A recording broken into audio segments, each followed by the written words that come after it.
why did you decide to create Apollo instead of using other solutions on the market? Oh yeah, that's a great question. And so I think part of the main reason I never wanted to start a startup, by the way. This was like not something that I ever envisioned myself doing, mainly because it's a huge pain in the ass. So, there's a lot of sacrifices to doing it, but we did it because there was nothing else out there that could give you the benefits of feeling calm and safe and present in your own body without effort and while you're doing something else. I don't know a single other product that I can wear that activates my vagus nerve in a way that calms me down that I can use while I'm doing something else. All the other products that are out there, they take time out of your day. They work, a lot of them work, but they take time out of your day. They require effort. Think about how many people you know that practice intentional deep breathing. People don't do it because it takes time and energy, effort.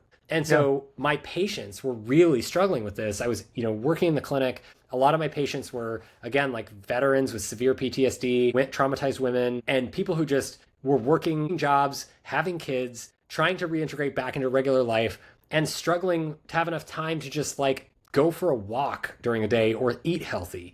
And I'm like, well, if you don't have time to do that and you don't have time to breathe properly, maybe there's a way we can leverage what we know about neuroscience to give you something that does it for you. And that was the challenge we took on. And when we started to study the nervous system and how we respond to stress, and biofeedback really came to the surface, because biofeedback is, from the 1960s, it's the first Western proof that breathwork is real and has a real physiologic effect on the vagus nerve. You sit in front of a screen and you watch your heart rate and breathing patterns and you just try to sync them. And within 90 seconds, 95% of people sync their heart rate, but it requires work and a biofeedback apparatus. So I started to dive into the literature and I figured out that there were a few papers published showing that there were other things that you could do at that 5 to 7 breaths per minute rhythm that did not require you actively breathing, that induced vagal tone as well. And so I thought, well, maybe it's the rhythm that matters. And so what if we just sent the right rhythm to the body? Would the body know how to breathe properly and appreciate that rhythm? And it did. And that was a discovery,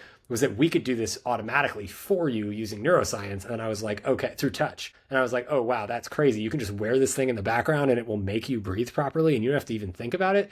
And then we started testing it on ourselves and testing it on patients, and almost everyone responded to it. And it increased heart rate variability and vagal tone within 120 seconds in the lab in a double-blind randomized placebo-controlled crossover trial, which is the most rigorous form of clinical trial you can do. And when we saw that, we were like, okay, this is real. And if we don't commercialize it, it's just going to live on a shelf in a university forever. So let's do it. And here we are.